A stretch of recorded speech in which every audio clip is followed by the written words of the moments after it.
The cold was not just freezing her skin, it was screaming that she had failed. For 11 years, Cindy had fought alone against the weight of a city that never cared, promising her son a better life than the one they'd left behind. But now, as the blizzard swallowed the road whole, those promises were turning to ice. She could feel Jason's body, 14 years old, growing heavy against her. His steps faltered in the wind. In the silence of that frozen hell, Cindy made the most terrible decision of her life. She would let the snow take her, as long as he could live. She closed her eyes and accepted the end. Then Jason screamed out. The moment her knees hit the frozen ground, a metallic gleam cut right through the storm. A tiny house, modern, geometric, standing like a silent guardian in the middle of nowhere. As she dragged her son through that door, she thought she'd only found a place to die with a little dignity. She had no idea she had just stepped into a miracle that was never supposed to be discovered. 6 months later, the same people who had treated her as invisible would be frozen in front of their televisions. Because what Cindy did inside those tiny walls didn't just save her son, it changed forever what the world understands about home. The morning Cindy left Cedar Falls, Colorado, the sky was the particular blue that only exists in late April at high altitude, so clear it almost hurt to look at. She was 31 years old, standing on her mother's porch with 2 suitcases and a 3-year-old boy on her hip, believing with the full certainty of someone not yet disappointed enough to stop believing that she was walking toward something better. Her mother Ruth stood in the doorway, arms crossed, not in anger, but in the posture of a woman holding herself together. Cindy saw the worry in her mother's face and mistook it for doubt, and that misreading lit a small flame of defiance that would keep her warm for years before it finally went out. "Denver is only 6 hours away, Mama," Cindy said. "I know how far Denver is," Ruth answered. Jason, 3 years old on her hip, wore his favorite red jacket and the calm, serious expression he'd had since birth, as if the world were a complicated document he was carefully reviewing. Even at 3, he had a quality of stillness that made adults feel accountable. "He's going to have opportunities there," Cindy said, "real ones." "You've always been the brave one," Ruth said finally. It wasn't entirely a compliment. Cindy kissed her mother's cheek and drove east without looking in the rearview mirror. Denver received her the way cities receive everyone who arrives hoping for transformation, with complete indifference. The apartment looked smaller in person and smelled like the previous tenant's cooking. But Cindy unpacked with the methodical efficiency of someone who has decided that attitude determines outcome. Daycare for Jason within the week, a hotel front desk job within 2 weeks, a second job waitressing on weekends within a month. For the first year, it was hard in the way she'd expected, which made it manageable. Tired in a way that reached into her bones, but tired with purpose. She sent photographs of Jason at the park, at the Children's Museum wearing a paper crown at his daycare birthday. The texts she sent home were not lies exactly, but careful selections from a larger truth. She didn't mention the overtime, or the 2 weeks she'd eaten mostly rice and beans, or the loneliness, the specific loneliness of a city where you can be surrounded by millions of people and feel entirely unseen. By the 3rd year, she'd been promoted to assistant manager at the hotel. By the 5th year, Jason was in 2nd grade, reading 2 years above his level, and his teacher told Cindy at the parent conference that her son was one of the most empathetic children she'd ever taught. Cindy sat in the parking lot afterward for 20 minutes, feeling something move through her that was too large for the space she usually kept it in. In the mess and difficulty and loneliness, she had made a child who was kind. That wasn't nothing. That was everything. The 6th year was when things began to shift in ways she couldn't manage through determination alone. The hotel chain was acquired. New management brought new metrics and expectations in corporate language, designed to be impossible to argue with. Cindy watched 3 colleagues lose their jobs in the first wave of restructuring and understood she needed to be indispensable. She worked harder, arrived earlier, stayed later. It wasn't enough. The second wave took her position on a Tuesday afternoon in November, in a meeting that lasted 11 minutes and included the phrase, "workforce optimization," 4 times. She drove home with her box of desk items in the passenger seat, Jason's school photo on top, and made a list. She was a person who made lists and worked them and got to the other side. The list didn't save her. The next 2 years were the kind that don't make good stories. Grinding effort and incremental setback rather than dramatic moments. A new job that paid less. A smaller apartment. A budget with no margin for error that was constantly in error because life does not care about budgets. Jason's grades dipped for a semester, and Cindy sat with him every night at the kitchen table, working through math she barely remembered, refusing to let the stress reach him if she could help it. She prevented it as long as she could. The final collapse came in an accumulation of ordinary disasters. Second job cut her hours. Rent increased for the 3rd consecutive year. A car repair that couldn't wait. A medical bill she didn't open for 2 weeks. Each thing manageable, alone. Together, a wall she could not climb. By October of Jason's 14th year, Cindy had done the math so many times that doing it again felt like a form of self-punishment. She owed 3 months of back rent. She had $417 in her account. She had a son who was sleeping on a pull-out couch in the living room of a friend's apartment because their own apartment was no longer available to them, and who was doing his homework every night with a focused calm that broke her heart because she knew it was his way of not showing her how frightened he was.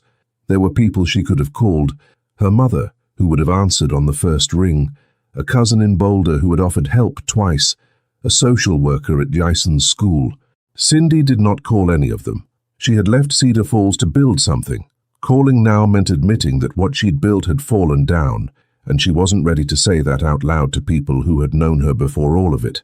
Instead, she bought 2 bus tickets with the last of her cash. Not quite to Cedar Falls, but close enough. She packed what mattered into 2 backpacks.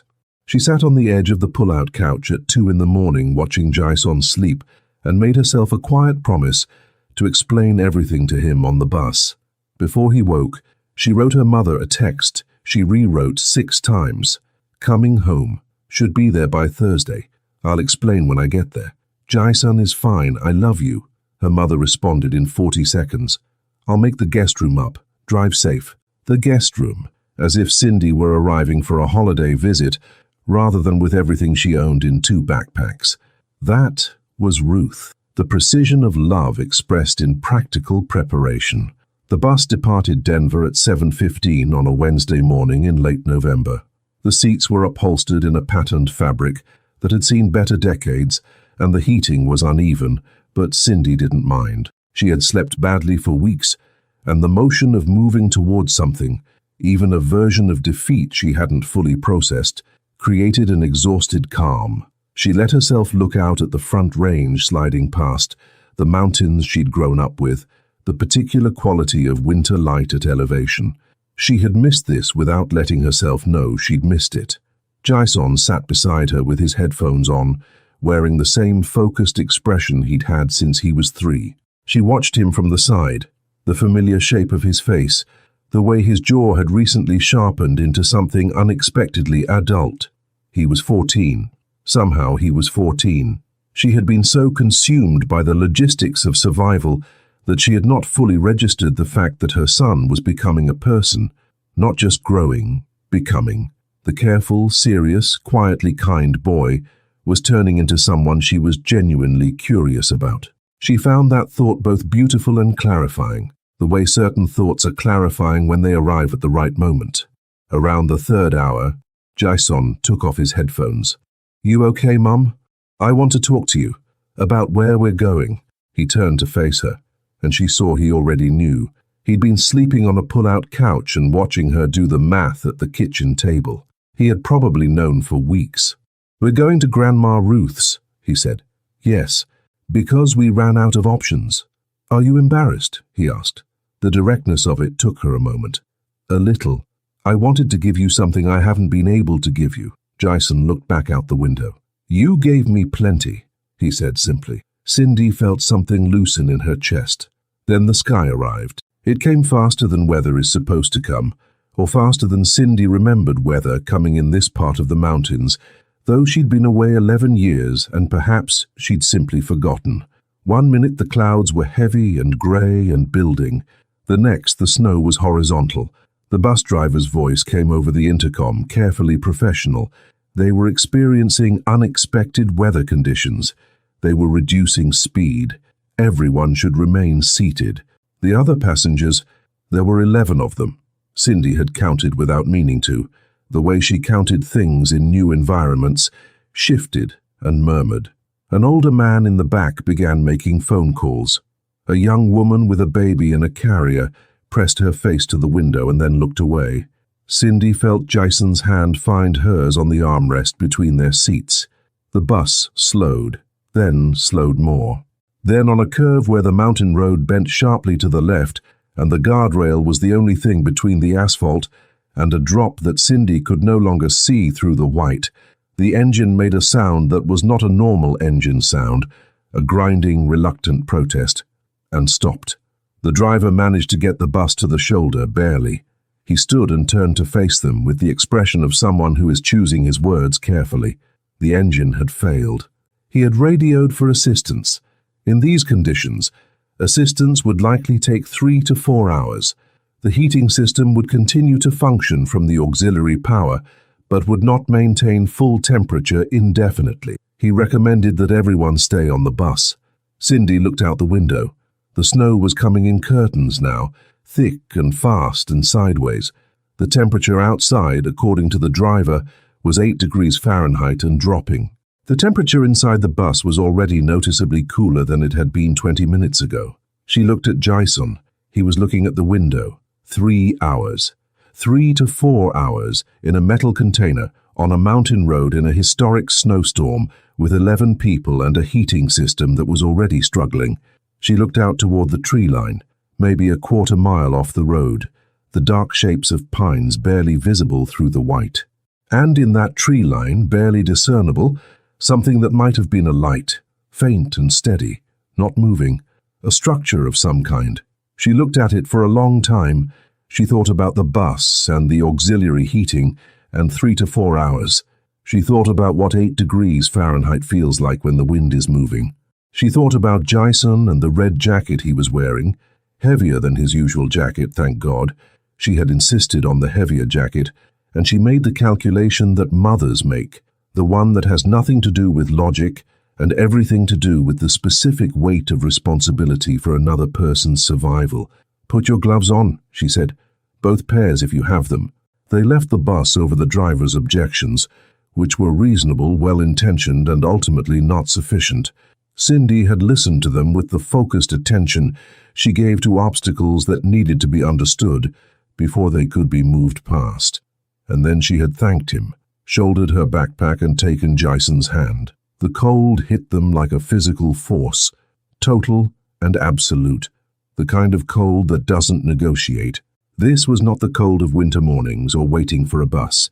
This was cold as an environment, cold as the only fact in the world. She kept moving.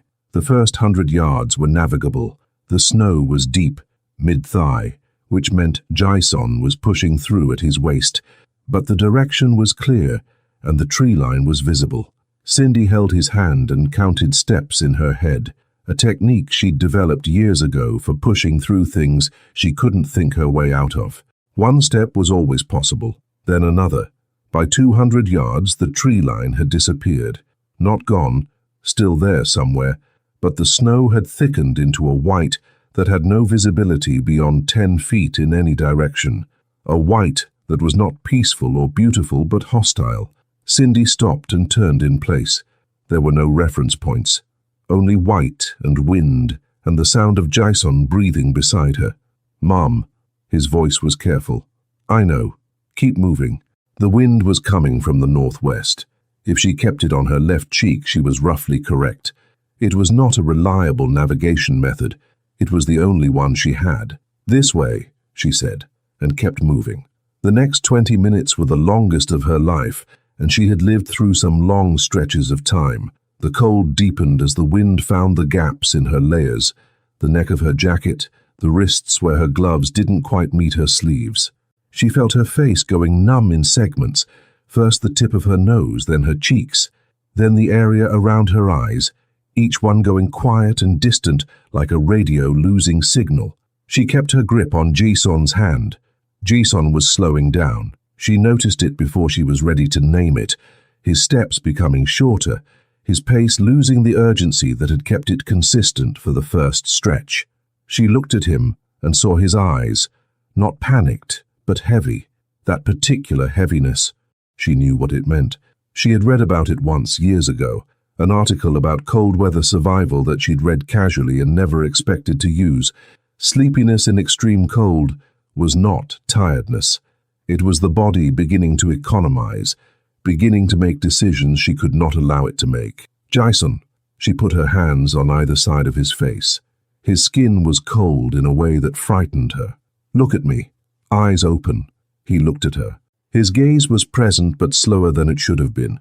She didn't allow herself to feel the fear that was moving through her, because fear was a luxury she could not afford right now. She took off her outer jacket, the heavy one, the one that was doing most of the work of keeping her alive, and wrapped it around his shoulders over his own jacket. The cold hit her with immediate ferocity, finding every layer beneath as if they were nothing. She felt it in her sternum like a hand pressing inward. She took his hand again and pulled him forward.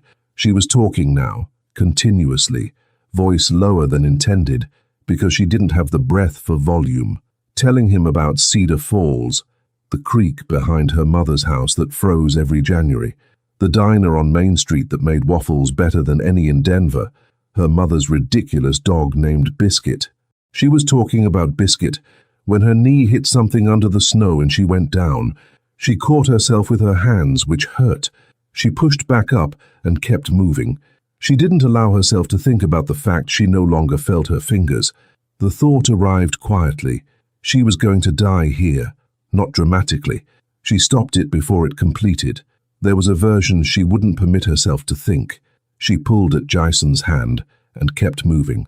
And then she felt her knees giving, not from choice, from the simple physics of a body that had been pushed past what it could sustain. She felt them buckle, felt herself starting to go down, and the last coherent thought she had before the snow came up to meet her was, "Not yet, not here, not now." Then Jison screamed out. He didn't call for help and he didn't say her name. He just screamed, the raw, wordless sound of someone who has seen something that doesn't fit inside the available categories. Cindy caught herself on her hands again, pushed upright, looked at her son's face, and then followed his gaze through the white. It was there, 30 yards ahead, maybe 40, close enough that she couldn't understand how she'd missed it, far enough that in 10 more steps she would have walked past it. A structure that was wrong for its environment in every visible way. Clean angles where the forest had none, dark metal where everything else was white. A long horizontal line of LED light at the roofline, steady and soft, not flickering. It was small, perhaps the length of a large room, and it was elevated on what appeared to be concrete footings, raising its floor 1.5 feet above the snow line. It looked like something an architect had designed, and a scientist had field-tested, and nobody had told the mountain about, which was precisely what it was, though Cindy did not know that yet. She knew one thing. It was solid. It was standing. It had light. She got her arm around Jison's shoulders and they covered the 30 yards in a way that she would never afterward be able to clearly reconstruct, more falling forward than walking, the wind doing as much work as their legs. The door was not a standard door. It was a matte black panel with a small illuminated sensor to the right, and when they reached it, Cindy pressed her palm against that sensor with the last focused intention she had, not knowing if it would work, knowing it was the only option. The sensor registered their presence, 2 heat signatures both critically low, and the lock disengaged with a sound like a held breath released. The door swung inward. The warmth arrived like a declaration, immediate, encompassing, so different from the cold that Cindy's body stood in the doorway unable to process the shift. Then Jison made a sound, not a word, just a sound, and she pulled him inside. The floor was heated. That was the first thing she registered with any precision, the radiant warmth coming up through the soles of her boots, finding her frozen feet, beginning the painful process of returning sensation to them. She and Jason stood just inside the door for a full minute, without moving or speaking, both of them simply breathing, both of them slowly coming back from wherever the cold had sent them. The house was small, but the people who designed it understood something important. Small spaces can feel cramped or curated, and the difference is entirely in the decisions. Warm matte grey walls, pale wood floor, warm underfoot, built-in storage on one full wall. Her kitchen, induction cooktop, compact refrigerator, small sink, a sleeping area at the far end with 2 built-in bunks. A thermostat panel on the wall near the door glowed with a blue light that shifted to amber as the internal sensors registered the 2 hypothermic humans who had just entered. The temperature display read 61 degrees Fahrenheit and was already rising. From somewhere in the walls, warm air moved. Jason sat down on the floor. Not on a chair. On the floor, his back against the wall beside the door, his knees up, his head falling back. His color was wrong, too pale where it should have been flushed, and his hands, when Cindy grabbed them, were cold in a way that frightened her, even now that they were inside. She pulled a blanket from the storage wall. She didn't know what she expected to find there, but the storage was unlocked, and the first panel she opened revealed folded blankets that were thicker and more technological than any blanket she'd encountered. Some kind of metallic insulating layer between the outer layers of fleece, and wrapped it around his shoulders and then around both of them, her arms around her son, both of them on the floor against the wall. She held him, and she felt him warm, and she felt herself warm, and for a long time she thought of nothing at all. When she finally could think again, she cried. It was not graceful crying. It was the ugly, structural release of someone who has held things together through pure will for a very long time, and whose will has finally been used up. Exhaustion and relief, and the specific terror of the last hour flooding through her all at once. She cried quietly, her face against Jason's head. Jason didn't try to make it stop. He sat with her in it the way only people who truly know you can, not managing it, not fixing it, just being present. He understood something many adults never learn, that sometimes what someone needs is not comfort, but company. After a while the crying slowed and then stopped, the way weather stops. Not decisively, but gradually, the intensity easing until she wasn't sure exactly when it had ended. Cindy wiped her face with the back of her hand and looked up at the ceiling of the tiny house.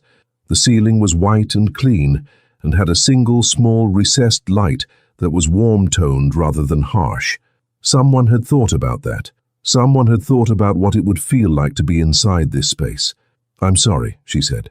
She wasn't sure what she was apologizing for crying maybe, for the bus, for Denver, for 11 years that had not produced the outcome she'd promised, for the fact that her 14-year-old son had just come closer to dying than any child should come, in the snow on a mountain road, because she'd run out of options. "I'm sorry," she said again, because saying it once hadn't been enough. Jason was quiet for a moment. Then he pulled back slightly so he could look at her face. His color was returning, the healthy color, the color she knew. His eyes were clear. "You know what I remember from when I was little?" He didn't wait for her answer. "I was maybe 5. A nightmare, the dark, scared. And you were already there. I don't know how you knew, but you were already there before I made a sound. You're always already there, Mum. That's not failing. That's the whole thing." Cindy looked at her son, at the person he was becoming, at the precision of his kindness, which had always been there, which she had tended without knowing she was tending it, which had somehow survived 11 years of difficult circumstances and a mountain blizzard, and was sitting here on the floor of a stranger's house in Colorado, intact and clear and true. "You're going to be remarkable," she said. "I learned from someone," he said simply. She pulled him back in and held on, and outside the snow came down, and the wind pressed at the walls of the tiny house and found no purchase, and inside the temperature had reached 68 degrees and was holding steady, and for the first time in longer than Cindy could precisely calculate, she felt without qualification safe. Before we continue, pause for just a moment and leave a comment. Did you ever leave your hometown to chase something better somewhere else? Did someone you love take that leap? Was it everything you hoped, or did the road take unexpected turns? Tell us your story below, because Cindy's story isn't only hers, it belongs to every person who ever packed a bag and bet everything on a dream. We're listening. Jason slept. He went from sitting upright against the wall to deeply, completely asleep in the space of about 10 minutes. The way people sleep after their bodies have been pushed to the edge, suddenly and absolutely, like a system shutting down to run repairs.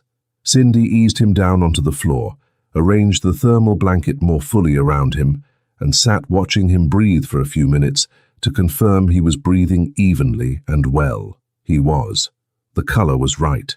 His chest rose and fell with the regular rhythm of true sleep, rather than the shallow, troubled rhythm of a body in distress.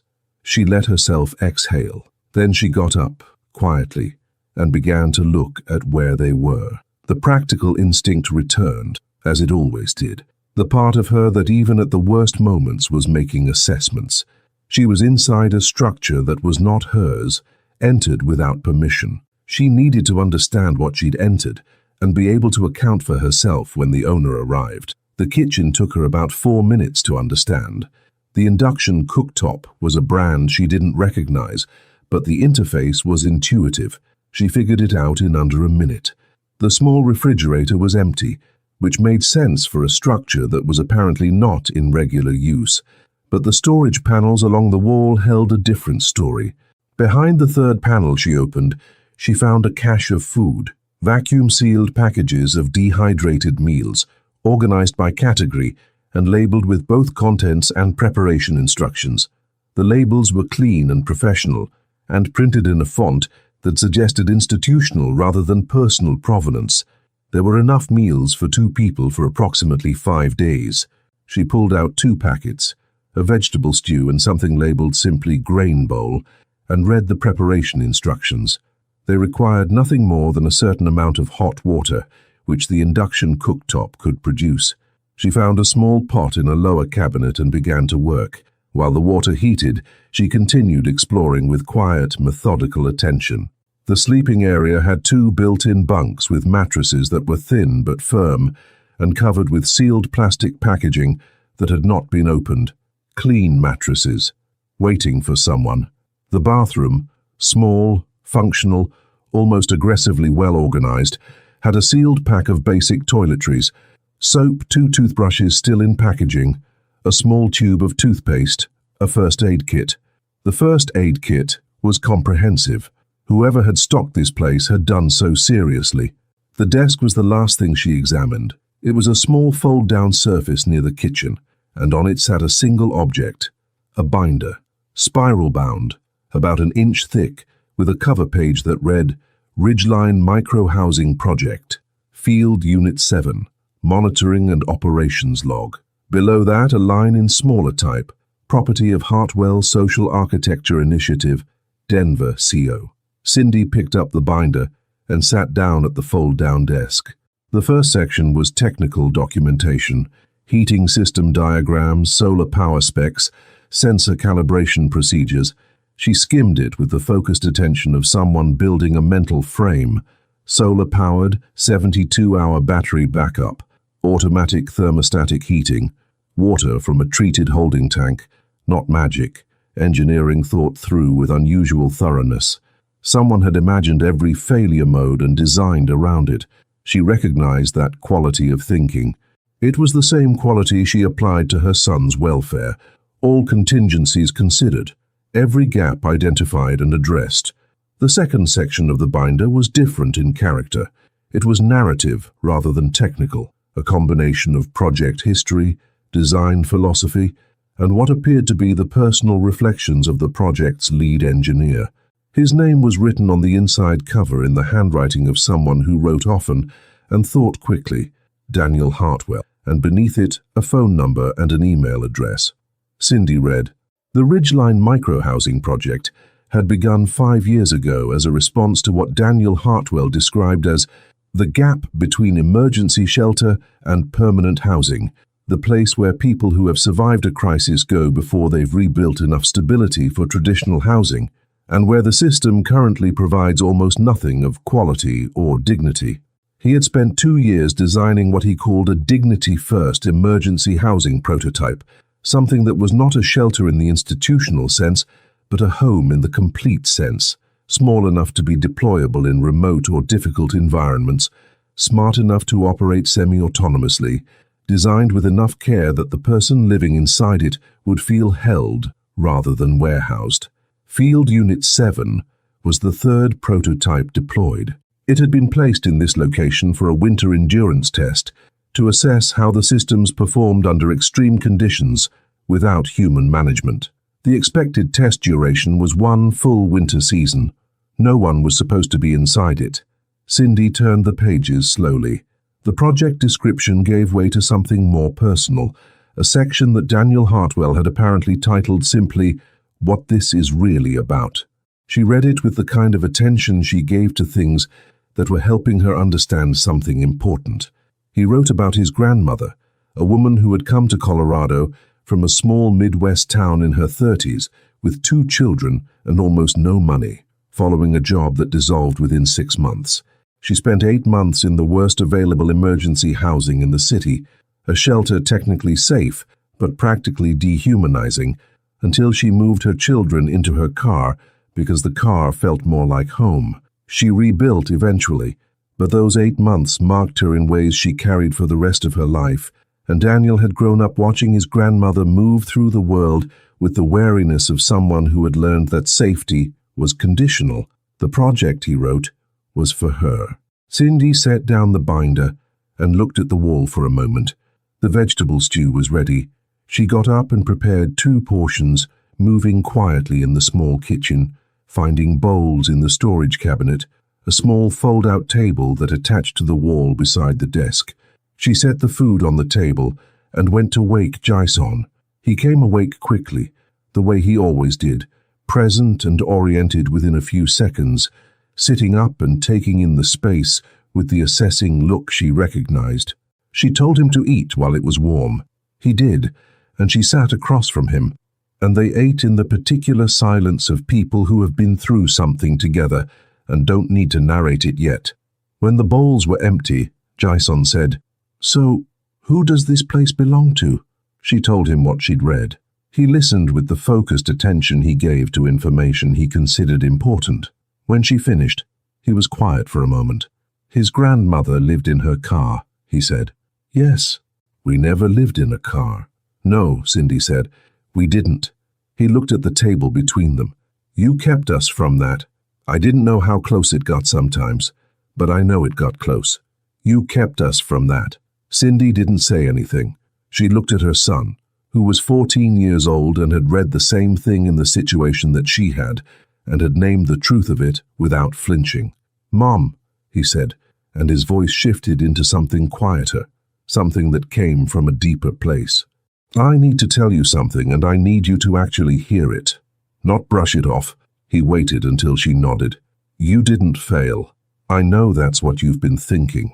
I know that's what this whole bus ride was about, going home and feeling like you failed, but you didn't. Failing would have meant giving up. You never gave up. You just ran out of road, and that is not the same thing. Do you understand me? The directness of it, the precision, the refusal to soften what needed to be said clearly, reminded her of no one so much as herself. She had made this person. This was what she had been building for 14 years, in the gaps between the exhaustion and the math that didn't work and the loneliness. This person, sitting across from her, who looked her in the eye and told her the truth about herself. "I hear you," she said. "Good," he said. And then, after a pause, "The stew was pretty good, actually." Cindy laughed, a real laugh, the first one in longer than she could remember, surprising her when it arrived. Outside, the blizzard was still talking against the walls of the tiny house, still pressing and insisting. Inside, 2 people who had needed to find each other again had found each other. The storm broke sometime in the early hours of the morning, moving east the way Colorado storms move when they're done, decisively, as if they had somewhere else to be. Cindy woke in the lower bunk, having relocated Jason to the upper bunk sometime around midnight when the floor had become inadequate for actual sleep. She woke to silence that was different in quality from the silence of the night before, not the dense, muffled silence of active snowfall, but the open, crystalline silence of a world that had finished becoming something and was now simply being it. She got up and went to the window. The landscape outside had transformed with the totality that only major snowfall can produce. The pine trees carried loads of white on every branch, their shapes simplified into geometry. The ground was unbroken in every direction, a continuous surface without seam or shadow, except where the trees cast long blue early morning shadows across it. The sky was the specific blue of high-altitude mornings after weather, so saturated it almost looked artificial. It was beautiful in the way that things are beautiful when you have survived something and are looking at the world from the other side of it. She made coffee on the induction cooktop. She'd found a small supply of instant coffee in the same storage panel as the emergency meals, because whoever had stocked this place had understood the human requirements for basic comfort, and stood at the window with the mug in both hands and watched the morning arrive, and thought about what came next. What came next was complicated. She was in a building she had entered without permission. She had used food that belonged to someone else. The binder on the desk gave her the name and contact information of the person who owned this place, Daniel Hartwell, but knowing his name did not resolve the fact that she had broken into his property, whatever the circumstances. She had, in the careful language of the legal system, committed trespassing and potentially theft. These were facts that she needed to be clear-eyed about when whoever came arrived, which they would. The monitoring system in the house, the same system that had automatically adjusted the temperature when she and Jason entered, had certainly logged their presence.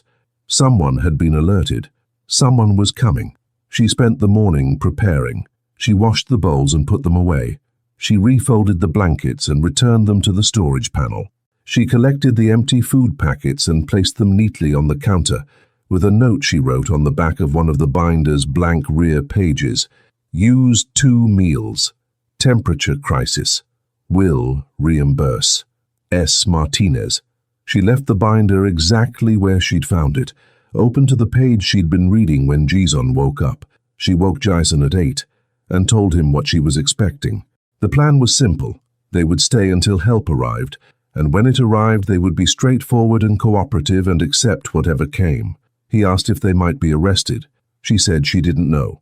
He said okay. Then he made himself breakfast with what remained of the emergency food, moving in the kitchen with the calm competence of someone who has spent years watching a capable adult work in small spaces. Cindy watched him and thought, I did that. The vehicles arrived at 10:47. She heard them before she saw them. Engines navigating post-storm roads, getting closer through difficult terrain. 2 shapes from the tree line, a county search and rescue vehicle, orange and substantial, and behind it a dark grey truck moving with the deliberateness of someone who knew this terrain. Cindy stood at the window. She felt Jason come to stand beside her. Neither of them spoke. A man got out of the truck, perhaps 40, heavy jacket, boots built for this weather, and moved toward the tiny house with the directness of ownership, not rushing, assessing. She could see him noting things, the tracks in the snow, the light inside, the warmth visible at the door seal. He stopped 10 feet from the door and looked directly at the window where Cindy was standing. She didn't step back, a moment in which neither of them moved. She was aware of the full weight of what was about to happen, the accounting, the explanation, the possibility of an outcome that would add to the difficulty of the last 11 years. She was aware of Jason beside her, still and steady, and of her own stillness, genuine, the stillness of someone who has decided what she is and has nothing to hide. Whatever came, she was not going to flinch. The man knocked. Cindy opened the door. He was taller than he'd looked from the window, his face unreadable, not angry but calibrating. His eyes moved from her to Jason to the interior and back in the way of someone taking inventory. I'm Daniel Hartwell, he said. This is my project. I know, she said. I read the binder. My name is Cindy Martinez. This is my son, Jason. We came in from the road during the storm. Our bus broke down. I'm sorry for the intrusion. I've left a note accounting for what we used."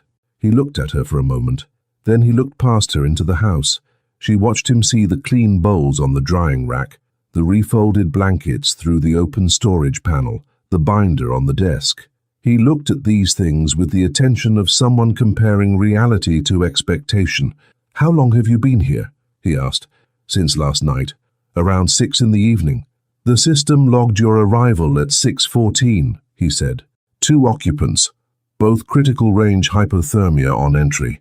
He paused. "You warmed the space at the rate the protocol specifies. You rationed the food correctly for a 48-hour uncertainty window. You maintained the water system." He looked at the thermostat panel on the wall. "The battery reserve is at 81%. You didn't overtax the system." Another pause. "You read the monitoring documentation." "I read everything in the binder," she said. "I wanted to understand where we were." He was quiet for a moment. The rescue team had come up behind him and were flanking the doorway, and one of them was speaking quietly into a radio, confirming their position.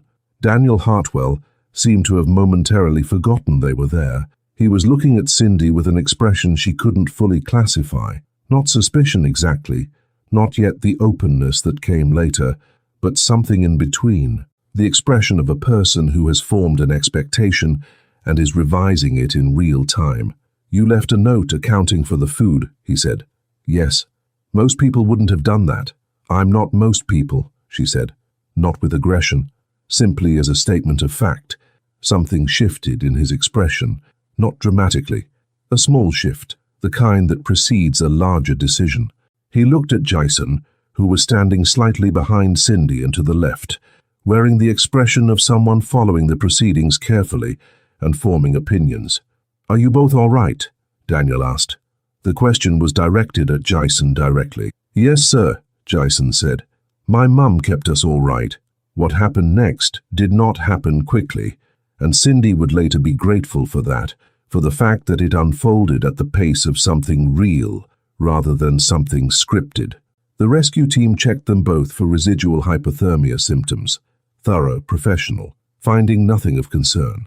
There was a period of practical conversation about the bus, about the other passengers who had been safely transported to a shelter in the nearest town, about what Cindy and Jason needed in terms of immediate logistics.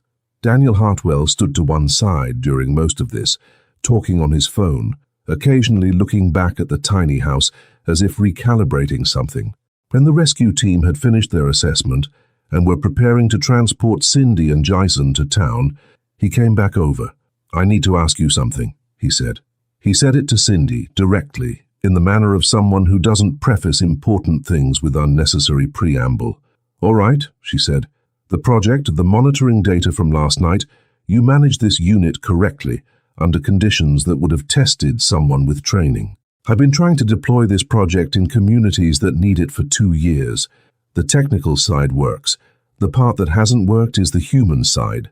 He paused. "The people who are supposed to be managing these units at the community level keep treating them like shelter rather than home. They're not wrong to do that. They don't know the difference from the inside. They haven't lived it." Cindy looked at him. She understood where he was going. She waited for him to get there at his own pace.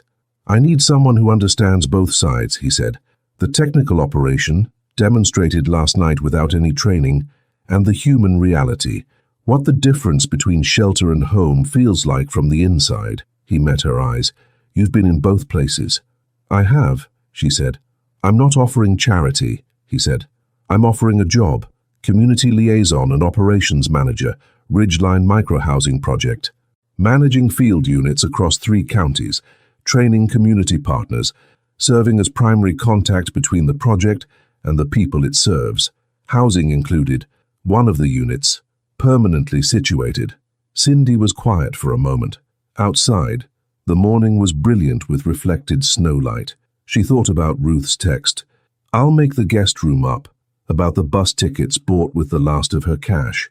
About 11 years in Denver, not just the hard parts but also the hotel promotion and the second-grade parent conference and the rice and beans and the $417 and the specific quality of trying that she had never stopped doing. She thought about Daniel Hartwell's grandmother, who had lived in her car because the available shelter felt less like home than her own vehicle. She thought about what that woman had needed, and about how exactly she knew, because she had been one version of that woman on the mountain, and before the mountain, and before Denver. "I have a son," she said. "I know," Daniel said. "The position includes a housing unit appropriate for 2 occupants. The project's educational partnership includes arrangements with the county school district." She looked at Jason. He was standing a few feet away, pretending not to be listening with the transparent focus of someone who is absolutely listening. He caught her look and gave her a very small nod, minimal, precise, the nod of someone who has already reached a conclusion and is waiting for the other person to catch up. "I have some questions," she said. "I'd be concerned if you didn't," Daniel said. She asked them. He answered, and where he didn't have a complete answer, he said so directly, which she noted. The rescue team waited. Jason came to stand beside his mother, their shoulders touching. It took 45 minutes. At the end, Cindy extended her hand. "When do I start?" she said. 6 months later, the tiny house that had saved their lives stood on a prepared site in a valley outside of Cedar Falls, properly permitted, connected to utilities, installed on a permanent foundation. It was not the same tiny house exactly, but it was a field unit from the same project, and it had the same warm floors and the same calibrated heating and the same quality of intention in every detail. Cindy had been involved in its installation, which meant she knew where every system component was, and how each one worked and exactly what to do when any of them needed attention. She had that information about 11 other units, across 3 counties as well. She kept it in a binder that was considerably thicker than the one she'd found in the mountain unit, a binder that she added to every week, notes from site visits and community partner meetings and conversations with the people living in the units. She had a habit of writing down the things people told her about what the spaces meant to them, because she understood that this information was as important as the technical data and would be lost if no one captured it. Her office, a proper one, the first she'd had in years, had a window looking out toward the front range. Jason's school photo on her desk, and beside it a photograph Ruth had taken on the morning of their arrival. Cindy and Jason in the driveway, with their backpacks still on, squinting into winter sun. They looked tired. They looked like people who had been somewhere hard and come back. She kept it there because she needed the reminder. Jason was enrolled in Cedar Falls High, had made 3 friends in the first month, was in the advanced mathematics track, and had started volunteering one afternoon a week at the county emergency shelter. He told his mother the shelter was doing a lot of things right, and a few things that could be better, and that he'd been taking notes. Ruth had stopped saying, "I told you so," because she was not that kind of person. But on the afternoon of Cindy's first day at the new job, she found her daughter on the porch with coffee looking out at the mountains, sat down beside her, and after a few minutes said, "You always were the brave one." This time it was entirely a compliment. The work was hard in the way that work is hard when it matters, and the margin for error is connected to people's actual lives. Cindy drove the mountain roads in all weather. She sat across from families in the same place she'd been, having run out of road, and told them the truth. She knew what it felt like from the inside. She knew the difference between being housed and being home. She had lived both, and people knew the difference between someone performing understanding and someone offering the real thing. She had not gone back to the mountain unit yet. Some places needed to be approached slowly until you were ready to be in them without being overwhelmed. She understood this about herself. What she had done on a Saturday morning in early spring was drive to the place where the bus had broken down and stand for a few minutes, looking at the curve and the guardrail and the tree line. She stood there until she saw it clearly, not as a disaster site but as a decision point, the place where something ended and something else began. Then she drove back down to Cedar Falls, to the house with warm floors, to her son who was taking notes at the emergency shelter, to her mother who had made the guest room up and was still making it up in every way that mattered. She had left Cedar Falls 11 years ago with 2 suitcases and a 3-year-old boy, certain she was heading towards something. She had not been wrong. She had only been wrong about the road. Some journeys take you the long way around, through the hard country, through nights that show you what you are when you have nothing left to pretend with, through mountain roads in November, blizzards and cold that reaches the bones, and moments on the floor of a stranger's house where you finally, completely break and then begin. And sometimes, if you have kept moving, if you have kept your son's hand in yours and kept putting one foot in front of the other in the white dark, the road brings you home. Not the home you left, a better one. One you couldn't have imagined 11 years ago because you hadn't yet become the person who could recognize it. Cindy had become that person. It had cost her everything. It had been worth it. If you've ever left everything familiar behind to chase something better, if you've ever carried someone else's safety in your hands when you were barely keeping yourself upright, if you've ever sat in the wreckage of a plan and wondered what comes next, Cindy's story is yours. Share this with someone who needs to be reminded that running out of road is not the same as failing, that what you build in the hard years doesn't disappear just because the outcome wasn't what you imagined, that sometimes the blizzard that strips everything away is the same storm that shows you exactly who you are and exactly where you need to be. This is the community that knows courage doesn't announce itself. It just keeps moving. Welcome to Dreams Don't Age.